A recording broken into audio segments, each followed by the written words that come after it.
विश्व में भारत का नक्शा यानी कि इंडिया का मैप, और इंडिया के मैप में इंदौर का नक्शा।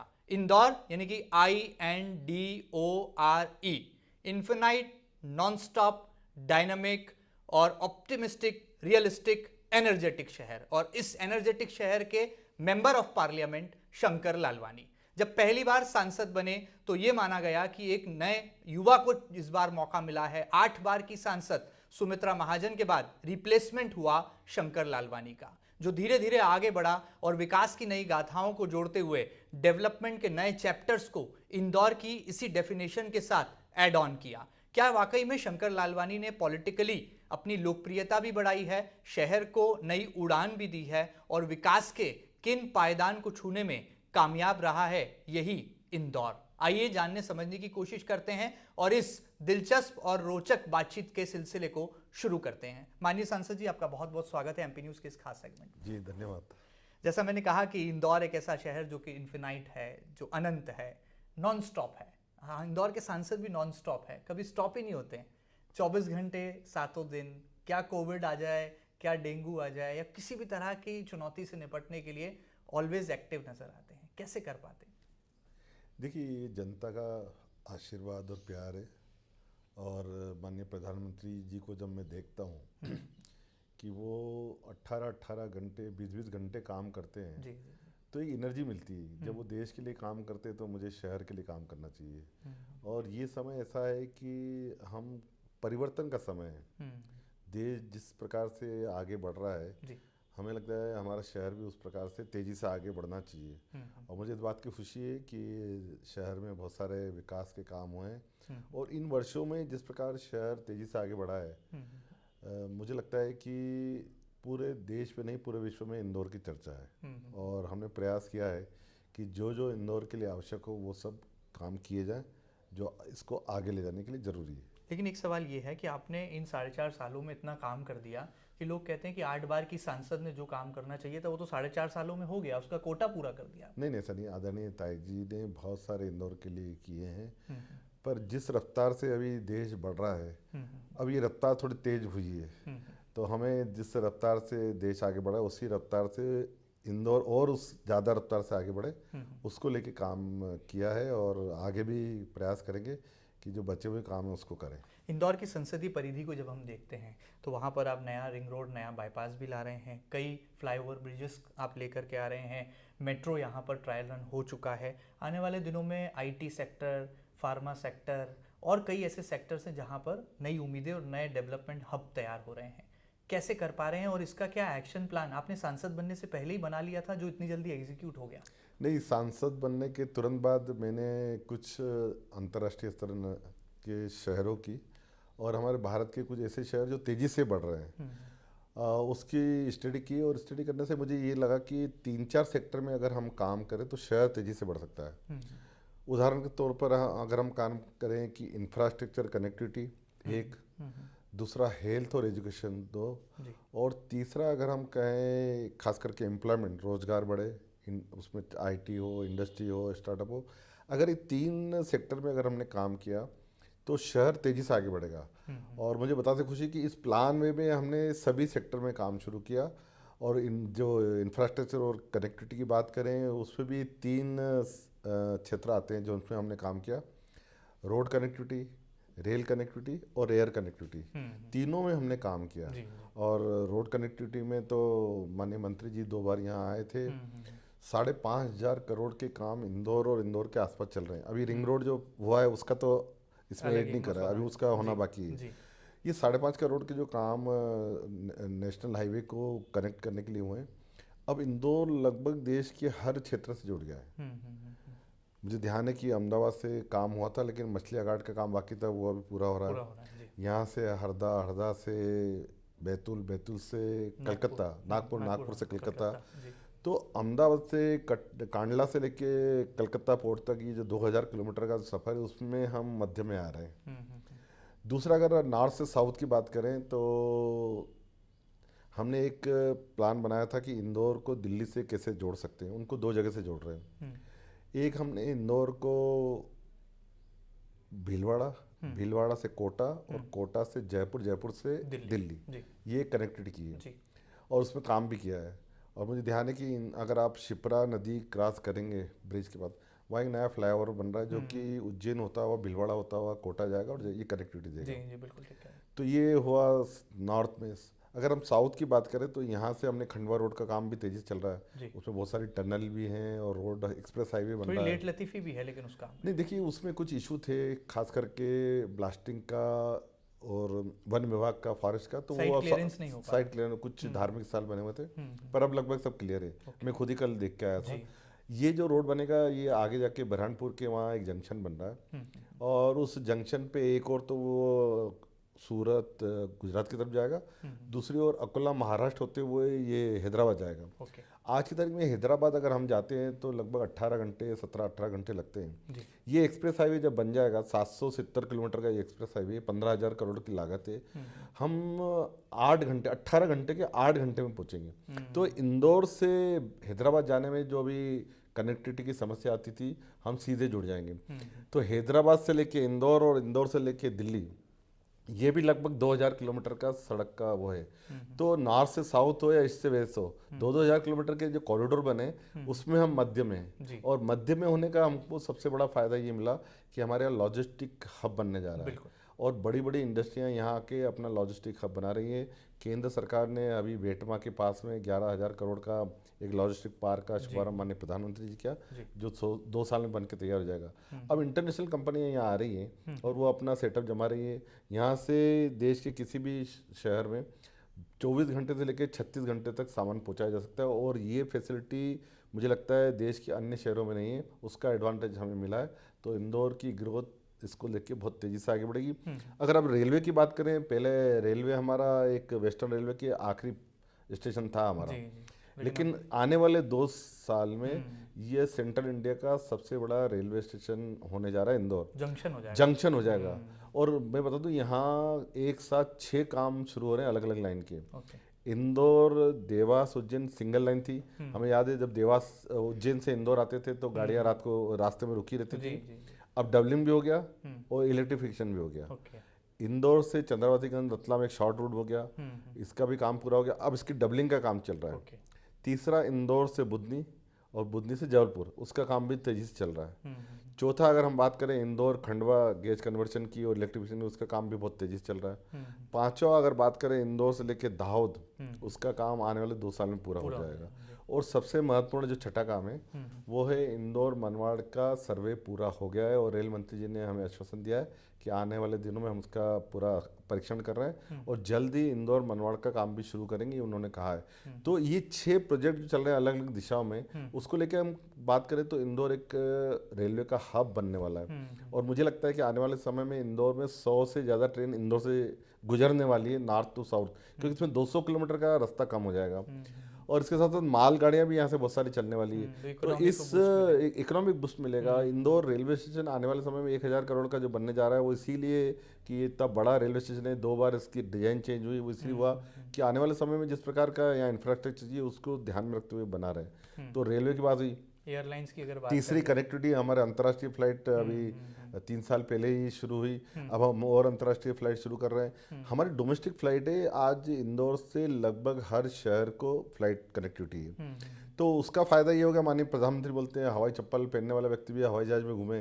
मैंने देखा है एयरपोर्ट पे हमारी ग्रामीण महिलाएं तीर्थ यात्रा करने जाती हैं, घूंघट में जरूर रहती हैं, लेकिन वो हवाई चप्पल पहन के धार्मिक यात्रा करने जा रहे हैं। तो ये एक सुखद अनुभव रहता है कि माननीय प्रधानमंत्री जी को कल्पना है कि हमारा आम व्यक्ति भी हवाई जहाज में घूमे, और वो घूम रहा है, और उसमें हम लगातार बढ़ोतरी कर रहे हैं। उसमें इंफ्रास्ट्रक्चर में हमने नया ATC बना रहे हैं, फायर स्टेशन बना रहे हैं, ऑफिस बना रहे हैं, नया टर्मिनल बना रहे हैं, रेल इसकी एयरपोर्ट की जो पट्टी वो लंबाई बढ़ी ताकि बड़े विमान उतर सकें।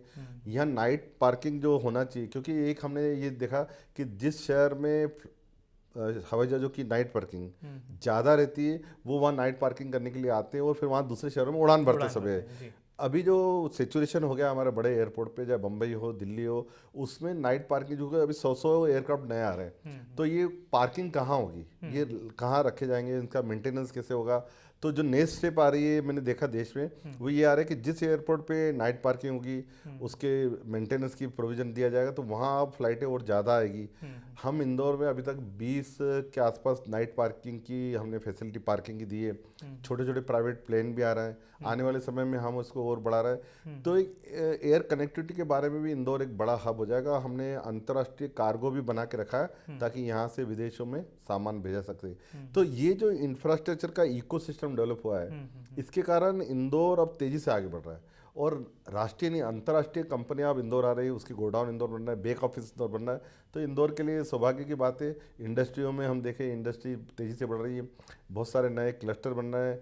नए इंडस्ट्री आईटी के सेक्टर में 4 आईटी के क्लस्टर बिल्डिंगें 2 बन चुकी है, 2 और बन रही है। तो मुझे लगता है कि ये पूरा जो इकोसिस्टम है ये रोजगार भी बढ़ाता है और शहर को आगे भी ले जाता है। 4.5 सालों में इतना बड़ा जमावड़ा, 4.5 सालों में इतनी उपलब्धियां, मतलब मैं तो थक गया सुन करके कि नहीं, अभी और भी एयरलाइन है। भी, रेलगाड़ी भी, सड़क भी, मतलब इतनी कनेक्टिविटी।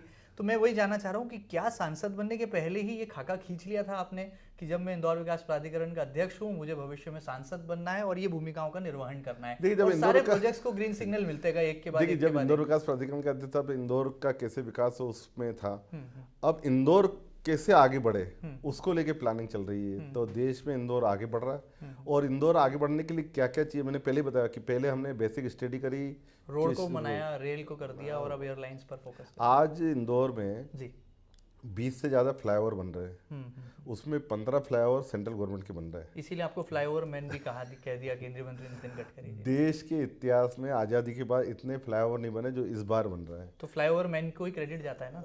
नहीं, ये तो सरकार को जाता है। हम एक प्रयास करते हैं कि किस प्रकार शहर का ट्रैफिक स्मूथ हो, लोगों को परेशानी कम हो। तो जिस प्रकार से कनेक्टिविटी बेहतर होगी, हम इंफ्रास्ट्रक्चर ज़्यादा देंगे, वो शहर उतना ही आगे तेज़ी से बढ़ेगा। अच्छा, आपका लक्ष्य क्या है? फ्लाईओवर मैन तो नितिन गडकरी जी बना चुके हैं, आप थोड़े लालची भी हैं। केंद्रीय नागरिक उड्डयन मंत्री ज्योतिरादित्य सिंधिया कहते हैं कि जब आते हैं कुछ फ्लाइट मांग के चले जाते हैं, कनेक्टिविटी बढ़ाते जा रहे हैं, ये दिल मांगे बार बार मोर। तो ये लालच क्या इंदौर की जनता का मंत्री जी सपना ने ये पूरा बात करने? जरूर बोली थी। मैं प्रयास करता हूँ केंद्र में जितने भी मंत्री हैं उनसे मिलने का, और एक विषय उनके सामने रखता हूँ। जब वो एक विषय पूरा हो जाता है तो दूसरा मांगने चले जाता हूँ। तो अक्सर ऐसा हुआ है कि जब भी मैं उनके पास गया उन्होंने इंदौर के लिए किया, और धन्यवाद देने जाता हूँ तो एक पत्र और देता हूँ कि ये भी चाहिए। तो उनको ऐसा लगता है कि दिल मांगे मोर, और ये मैं मेरे लिए नहीं मांगता हूँ, मैं इंदौर के लिए मांगता हूँ। रेल मंत्री अश्विनी वैष्णव जी भी कह चुके हैं कि इंदौर के सांसद बहुत सजग हैं, बहुत जागरूक हैं, और रेलगाड़ियों की कनेक्टिविटी के साथ विस्तारीकरण पर उनका एक अच्छा अध्ययन है। तो क्या ये अध्ययन करने के पीछे आप ही का मास्टरमाइंड है, या फिर आप मानते हैं कि जनता की अपेक्षाओं, जनता से होने वाले संवाद के बाद जो है आप इतनी सारी डिमांड केंद्रीय सरकार से कर पाते हैं और उसको क्रियान्वित करके भी दिखाते हैं? पिछले 30 सालों से मैं शहर में किसी न किसी दायित्व पे रहा हूँ। तो शहर की जो आवश्यकता है, जनता की जो आवश्यकता है, उसको ध्यान में रखते हुए मैं हमेशा जब मंत्री जी से मिलता हूँ तो इंदौर के बारे में मांगता हूँ। और मुझे इस बात की खुशी है कि हमारे प्रधानमंत्री मोदी जी के नेतृत्व में हमारे सभी मंत्री जब भी इंदौर के लिए मांगते, चाहे रेल मंत्री जी से जब भी मिला हूँ, वो खुद ही इंजीनियर है और वो खुद हर चीज़ को देखते हैं। इंजीनियर तो आप ही हैं। हाँ, तो हमारी फ्रीक्वेंसी वेवलेंथ मैच होती है, तो हम काफ़ी समय बैठ के किस प्रकार से हम आगे बढ़ सकते हैं उसके लिए वो हमेशा सहयोग करते हैं। तो हमेशा एक चीज़ मांगने जाता हूँ तो दूसरे की डिमांड रखता ही हूँ। तो उनको ये ध्यान में है कि इंदौर में हमें करना है, और वो भरपूर इंदौर का सहयोग कर रहे हैं। अच्छा, इंदौर को लेकर प्रधानमंत्री नरेंद्र मोदी जी का एक अलग ही प्रेम, एक अलग ही दुलार है। इंदौर को वो स्वाद की राजधानी भी बताते हैं, मंच से कहते हैं इंदौर एक दौर है, एक ऐसा दौर है जो कि विकास की अवधारणा से जुड़ा है। यहाँ के जनता, यहाँ के जनमानस की भी तारीफ खुले मन से कर चुके हैं। क्या आपसे जब व्यक्तिगत मुलाकात होती है प्रधानमंत्री जी की संसद के सत्र के दौरान, तब भी कोई ऐसा किस्सा आपके साथ हुआ है कि इंदौर को लेकर प्रधानमंत्री जी का विशेष लगाव उसमें जो है सामने निकल कर आया हो, और संवाद के दौरान क्या क्या बातें हुई, थोड़ा साझा कीजिए। देखिए, इंदौर एक ऐसा शहर है कि जिसकी चर्चा देश में हमेशा होती है। और मुझे ध्यान है माननीय प्रधानमंत्री जी को मैंने पत्र लिखा था कि इंदौर स्वच्छता में नंबर 1 है और देश में इस मॉडल को आगे बढ़ाना चाहिए। तो हमने कहा था कि इंदौर में अन्य शहरों के लोग जब देखने आते तो एक टीचिंग सेक्शन होना चाहिए और एक प्रैक्टिकल सेशन होना चाहिए, ताकि आपका जो सपना है पूरे देश की स्वच्छता का, मुझे बताते हुए खुशी है कि उन्होंने तुरंत स्वीकृत किया और 20 करोड़ राशि IIM इंदौर को दी।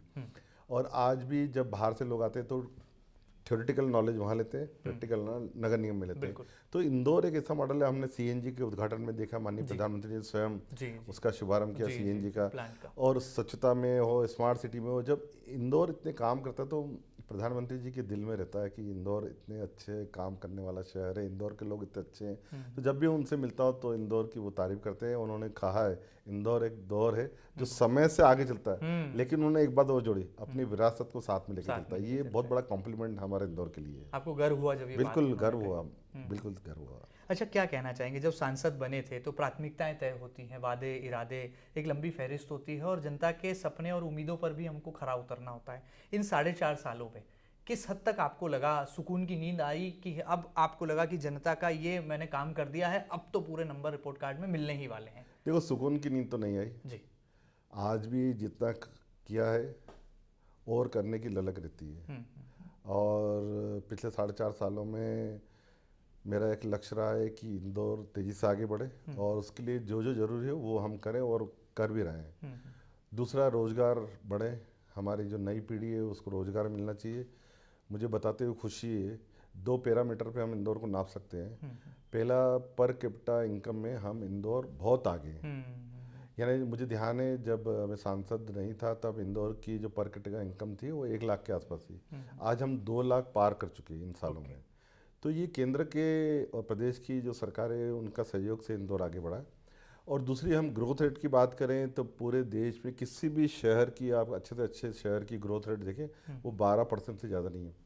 इंदौर एक ऐसा शहर है जो कि 14% से ग्रोथ रेट में आगे बढ़ रहा है। तो एक सुकून मिलता है कि इतना आगे बढ़ा है, लेकिन इस सुकून के साथ साथ एक ललक भी है कि और देश में नहीं पूरे विश्व में अच्छे शहरों में इंदौर की गिनती हो, उसके लिए प्रयास करेंगे। अच्छा, जनता की नज़रों में तो आप नंबर 1 बन गए, जनता के लिए इतने काम किए, प्रोजेक्ट्स किए, इतने बड़े अवधारणाओं से, विकास से बड़े मेगा प्रोजेक्ट्स आप लेकर के आ गए।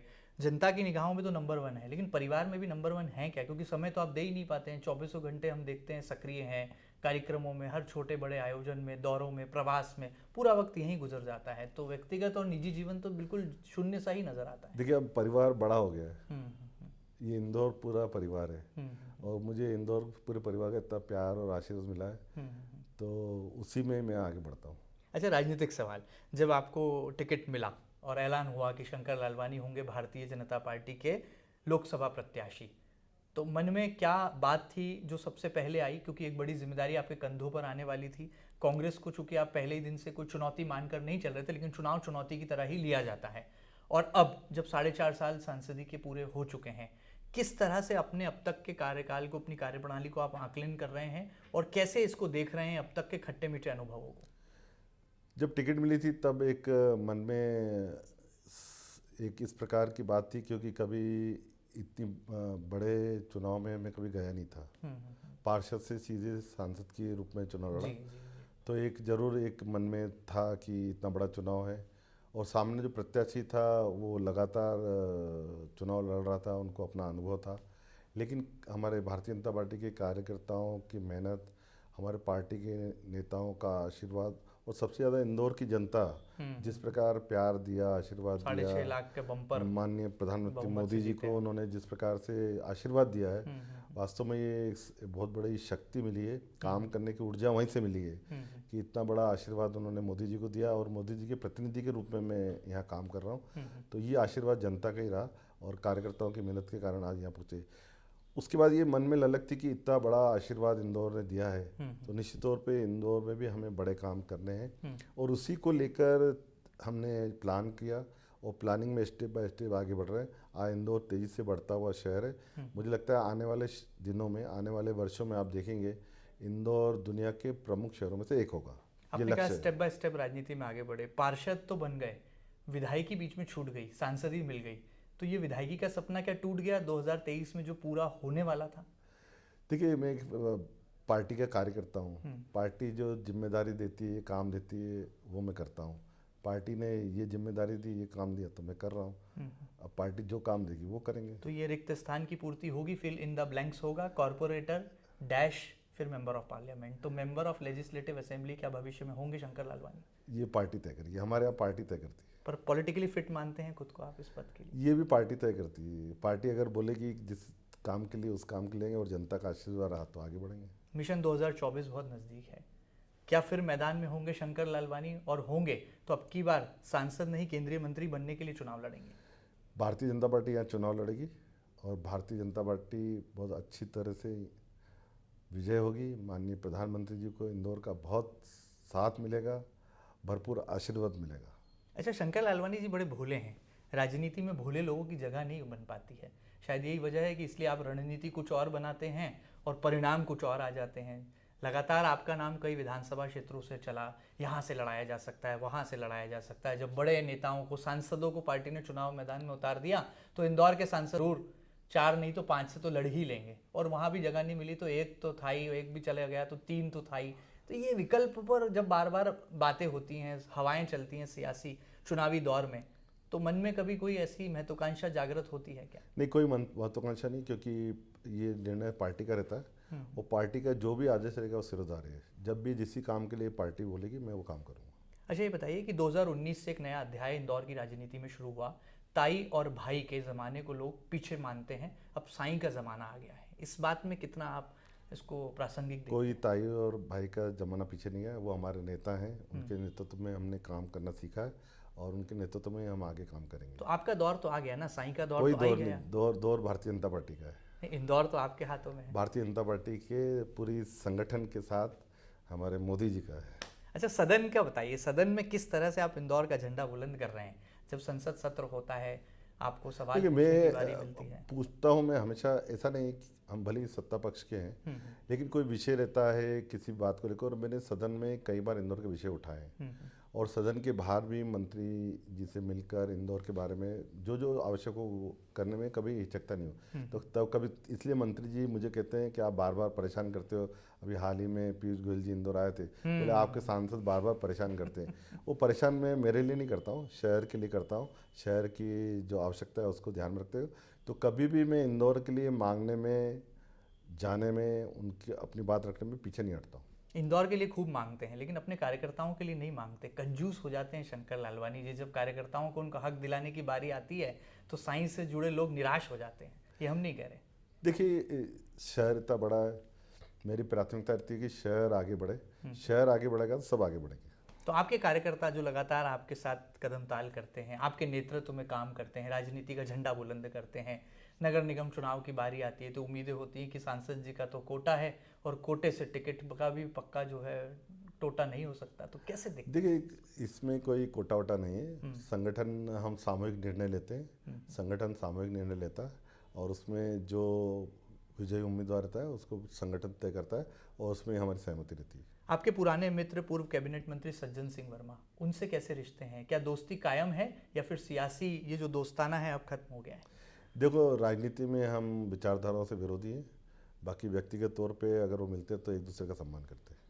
राजनीति में कैसे देखते हैं विपक्ष की भूमिका को, कितना मजबूत आप मानते हैं? क्योंकि इंदौर एक ऐसा शहर है जहां पर मेल जोल, संपर्क, संवाद से समाधान निकाला जाता है। मुझे लगता है कि शहर, प्रदेश, देश के विकास के लिए सबको मिलकर काम करना चाहिए। ये शहर हम सबका है, ये प्रदेश हमारा है, देश हमारा है। विकास की बात हो, कुछ मुद्दे हों, हमें सब मिलकर करना चाहिए। चुनाव के समय अपने विचारधाराओं के लिए लड़ना चाहिए और चुनाव के बाद विकास के लिए हम सबको मिलकर काम करना चाहिए। मिशन 2023 पूरा हो चुका है, नतीजे भर आना बाकी हैं, कुछ ही घंटों का वक्त बाकी है जब 3 दिसंबर को तस्वीर साफ हो जाएगी एमपी की। क्या फिर आपकी सरकार आ रही है? बहुमत का जादुई आंकड़ा भारतीय जनता पार्टी और आप छू रहे हैं। बिल्कुल, भारतीय जनता पार्टी की प्रदेश में सरकार बन रही है। क्या दावा होगा इंदौर के सांसद शंकर लालवानी जी का? बिल्कुल सरकार बनेगी, वो पहले से ज़्यादा मतों से जीतेंगे और ज़्यादा जीतेंगे। लोग तो कह रहे हैं कि निर्दलियों को, बागियों को साधना पड़ेगा। देखिए, कुछ ही समय बचा है, देखिए आप भी। भारतीय जनता पार्टी के उम्मीदवार विजय होंगे, भारतीय जनता पार्टी सरकार बनाएगी। क्या हिंदुस्तान के दिल एमपी में एंटी इनकम्बेंसी नाम का कोई फैक्टर चला? क्या शिवराज सिंह चौहान जी को फिर आगे करना भारतीय जनता पार्टी को कहीं कोई नुकसान तो नहीं दे जाएगा? आपका राजनीतिक आकलन क्या है? देखिए, पार्टी सोच विचार के निर्णय लेती है और पूरी पार्टी ने मिलकर चुनाव लड़ा और जिस प्रकार हमने मोदी जी के नेतृत्व में पिछले 9 साल में काम किए प्रदेश में 18 साल में विकास के काम किए, उस काम को लेके जनता के बीच में गए थे और पूरा प्रतिशत जनता ने दिया है। विकास को लेके गए थे और विकास करेंगे। चलिए, प्रधानमंत्री नरेंद्र मोदी जी इंदौर आए, उनका एक बड़ा लवाजमा, एक बड़ा रोड शो हमने देखा। हम तो मानकर चल रहे थे कि इंदौर के सांसद हैं तो प्रधानमंत्री जी के साथ ही नजर आएंगे, लेकिन उस जीप पर तमाम प्रत्याशी तो नदारद थे, सांसद जी भी नहीं नजर आए। नहीं, हमारे प्रदेश के जो अध्यक्ष थे वो हमारे प्रतिनिधि हैं और वो प्रतिनिधि के रूप में वहाँ थे। हम व्यवस्थाओं में थे। हमारे इतने बड़े नेता, देश के नहीं दुनिया के नेता आए तो उनका स्वागत पूरे शहर ने करा, हम उसमें संतुष्ट हैं। अब बहुत कम समय बचा है, 6 महीने बाद जो है 2024 की बात होने लगेगी और आपके लिए भी अग्नि परीक्षा का दौर, इम्तिहान की घड़ी आ जाएगी। कौन सा ऐसा सपना है अब भी आपका अधूरा, जिसको लगता है कि कुछ और वक्त मिल जाए तो वो भी पूरा हो जाएगा? शहर जिस प्रकार तेजी से बढ़ रहा है उसमें कुछ ये बात सही है कि शहर में विकास बहुत सारे हुए हैं और पॉपुलेशन भी जिस प्रकार से बढ़ रही है, ट्रैफिक जिस प्रकार से बढ़ रहा है, तो एक ट्रैफिक को लेके मन में हमेशा एक रहता है कि इंदौर का ट्रैफिक हम कैसे बेहतर कर सके और उसको लेके पिछले दिनों केंद्र सरकार की मदद से एक कॉम्प्रेसिव ट्रांसपोर्ट प्लान बनाया हमने और इसकी रिपोर्ट आ गई है, सरकार को प्रस्तुत की गई है। इस पूरे प्लान में किस प्रकार कॉम्प्रेसिव लेवल पे सभी डिपार्टमेंट, जितने भी डिपार्टमेंट स्टेक होल्डर हैं, उनकी एक अम्ब्रेला के अंदर एक समिति बने और चीफ सेक्रेटरी की अध्यक्षता में समिति बने और इस सभी स्टेक होल्डर जो सेक्रेटरी हैं वो उसमें रहें और उसके साथ साथ जो हमारे जनप्रतिनिधि वो रहें। एक किस प्रकार हम ट्रैफिक को लेकर बेहतर कर सकते हैं, उसके आने वाले 25 सालों के लिए इंदौर का ट्रैफिक बेहतर हो, उसकी तैयारी नगर निगम, IDA, प्रदेश सरकार के साथ मिलकर करेंगे और उसका एक प्लान बन के तैयार हुआ, वो सबमिट हो गया। मुझे लगता है उस पर काम करना हमें बाकी है और उसकी ब्लूप्रिंट तैयार हो गई है। अब आने वाले समय में उस पर काम करेंगे। क्या चुनाव की भी ब्लूप्रिंट आपने तैयार कर ली है 2024 लोकसभा चुनाव की?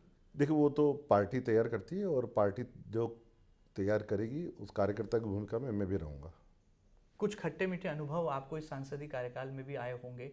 किस तरह से आपको लगा कि राजनीतिक तौर पर भी आपने कार्यकर्ताओं के मन भाव को पढ़कर एक संतुष्टि देने की कोशिशें की और जनता की उम्मीदों के कसौटी पर भी सांसद जी खरे उतरे? देखिए, खट्टे मीठे अनुभव तो बहुत सारे हैं। जब कोविड आया तो कोविड में जो विषम परिस्थिति थी, परिवार में भी विषम परिस्थिति थी, वो एक बहुत ही ऐसा समय था जो कि शहर भी था और परिवार भी था। वो एक ऐसा विषम परिस्थिति था, लेकिन जब शहर तेज़ी से आगे बढ़ता है, जब स्वच्छता में नंबर 1 आता है, एयर इंडेक्स क्वालिटी में नंबर 1 आता है, स्मार्ट सिटी में नंबर 1 आता है और हर क्षेत्र में जब आगे बढ़ता है तो एक संतुष्टि होती है। तो ये खट्टे मीठे अनुभव राजनीति में रहते हैं, जीवन में भी रहते हैं, उसी का मिश्रण है। चलिए, आखिर में जाते जाते इंदौर की जनता के नाम क्या होगा सांसद शंकर लालवानी जी का पैगाम? मैं यही कहूँगा, जिस प्रकार इंदौर की देवतुल्य जनता साथ में मिलके इस शहर के विकास के लिए काम करती है, आने वाले समय में हमें इंदौर को नई ऊंचाई ले जाना है। प्रदेश की सरकार और देश की माननीय प्रधानमंत्री मोदी जी के नेतृत्व की सरकार दोनों मिलके और शहर के हम सब मिलके इस शहर को और आगे ले जाएंगे, यही आपसे अपेक्षा करता हूँ। चलिए, तो आप थे इंदौर के नॉन स्टॉप सांसद। नॉन स्टॉप इसलिए कह रहा हूं, जो कभी रुकते नहीं, कभी थकते नहीं, और शायद यही जिंदगी का सही फलसफा है कि ना रुकने वाले को ही राहगीर कहा गया है और जो राहगीर होता है वो भविष्य में राजनेता की भूमिका में आकर कर्मवीर यानी कि कर्म प्रधानता के जरिए अपने कार्यकाल का निर्वहन करता है। कुछ ऐसा ही निर्वहन कर रहे हैं इंदौर के सांसद यानी कि member of parliament Shankar Lalwani और उम्मीदों की पोटली खोलकर जनता के सामने रख रहे हैं। देखना होगा कि विकास के नाम पर किस तरह से मिशन 2024 की तस्वीर आने वाले दिनों में दिखाई देती है और वो इंदौर जो कि इन्फिनाइट भी है, नॉन स्टॉप भी है, डायनामिक भी है, ऑप्टिमिस्टिक भी है, रियलिस्टिक भी है और एनर्जेटिक भी है, वो कितनी एनर्जी इंदौर के मेंबर ऑफ पार्लियामेंट को देता है। ये खास बातचीत आपको कैसी लगी हमें जरूर बताइएगा और ताज़ा तरीन खबरों के लिए लगातार बने रहिएगा आपके अपने न्यूज़ चैनल MP न्यूज़ के साथ। फिलहाल दीजिए इजाजत। नमस्कार।